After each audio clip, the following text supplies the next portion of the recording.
Alors dans ce deuxième exercice, on vous proposait d'étudier deux transformations chimiques. Donc la première, c'est dans la chaudière du collège. On l'avait déjà vu, cette réaction chimique dans votre cours. C'était pour voir si vous avez compris comment ça fonctionnait. Donc le méthane de formule CH4 réagit avec le dioxygène. Il se forme de l'eau et du dioxyde de carbone. Donc la première chose que vous aviez à faire, c'est souligner en vert les réactifs et en rouge les produits. Donc ici, les réactifs, ce sont le méthane et le dioxygène, c'est ce qu'on va faire brûler au départ. Et qu'est-ce qu'il va se former? Ce sont les produits.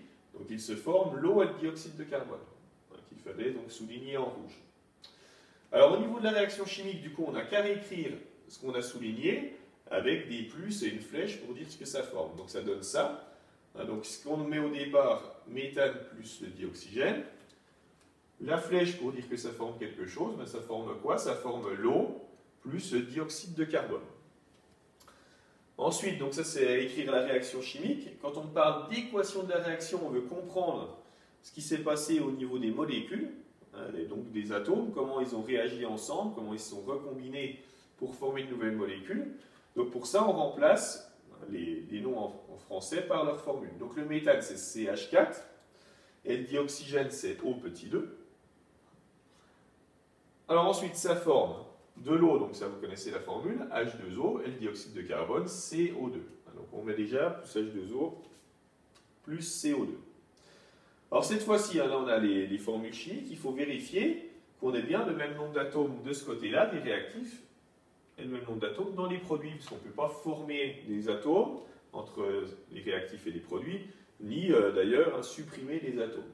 Donc au niveau du carbone, j'ai un atome de carbone ici, un C, et je retrouve un atome de carbone là. Donc au niveau des atomes de carbone, ça fonctionne.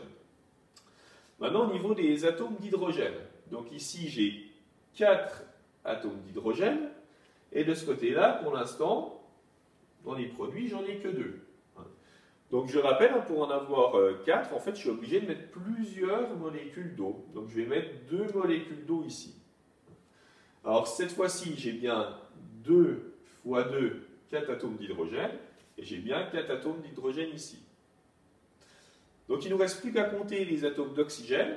Donc pour l'instant, ici j'en ai 2, 2 oxygènes. Voilà. Du côté des produits, si je regarde en 2 H2O, j'ai 2 oxygènes, 2O, plus dans CO petit 2, j'ai également 2 oxygènes. Donc en tout, du côté des produits, ça m'en fait 2 plus 2, ça en fait 4. Et ici, j'en ai que 2. Donc je suis obligé, pareil, de mettre, au lieu de mettre une seule molécule de dioxygène, on va en mettre 2. Donc on va mettre 2O2. Et cette fois-ci, tout fonctionne, puisqu'on a le même nombre d'atomes dans les réactifs et dans les produits. Un atome de carbone, 4 atomes d'hydrogène, 2 fois 2, 4, et 4 oxygène du côté des réactifs, et ici on a 2 oxygènes, plus encore 2 oxygènes, donc 4 du côté des produits. Donc maintenant on va regarder la deuxième transformation chimique. Donc cette transformation chimique, elle a lieu notamment dans des prototypes de voitures qui fonctionneraient grâce à des moteurs à dihydrogène. Donc dans ces voitures à dihydrogène, ils brûlent dans le moteur grâce au dioxygène, et ils se forment de la vapeur d'eau. Donc ici, du coup, les réactifs, c'est le dihydrogène et le dioxygène. Et le produit, qu'est-ce qui se forme? C'est de l'eau. Donc on peut écrire ça grâce à la réaction chimique. On va mettre les réactifs, donc dihydrogène plus le dioxygène. Une flèche, toujours pareil, pour dire que ça forme. Bien, ça forme le produit de l'eau. Donc au niveau de l'équation, pareil, on remplace ce qui est en français par ces formules chimiques. Donc dihydrogène, c'est H petit 2. Ça vous connaissez. Le dioxygène au petit 2, et l'eau, H2O. Donc là, pas trop de soucis, parce que c'est toutes des formules qu'on avait vues en classe. Donc au niveau du nombre d'atomes, dans les réactifs, on a bien 2 atomes d'hydrogène ici, et puis on a 2 atomes d'hydrogène ici. Donc ça fonctionne au niveau des atomes d'hydrogène.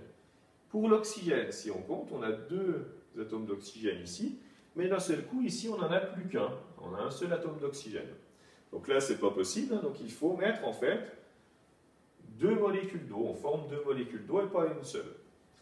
Par contre, cette fois-ci, ça fonctionne pour les atomes d'oxygène, puisqu'on a 2 atomes d'oxygène ici et 2 oxygènes là. Mais si on regarde au niveau des atomes d'hydrogène, ça ne fonctionne plus. puisque là j'en ai 2, et là cette fois-ci j'en ai 2 fois 2, 4.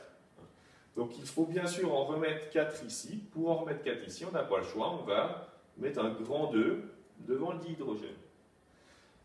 Et cette fois-ci, on a bien 2 fois 2, 4 atomes d'hydrogène là, 2 fois 2, 4 atomes d'hydrogène ici, et 2 atomes d'oxygène dans les réactifs, et 2 atomes d'oxygène dans les produits. Donc là, l'équation est bien ajustée. Et c'est vraiment ce qui se passe quand on brûle du dihydrogène dans un moteur. On n'a pas une seule molécule qui brûle, mais on en a 2. Et puis on forme 2 molécules d'eau et pas une seule. Alors maintenant, on va passer à l'exercice 3. Donc c'est un exercice que vous connaissez déjà un petit peu mieux, puisqu'on l'a fait dans la leçon. En fait, c'est lire en français C plus O2 flèche CO2. Alors d'abord, un C, c'est un atome de carbone.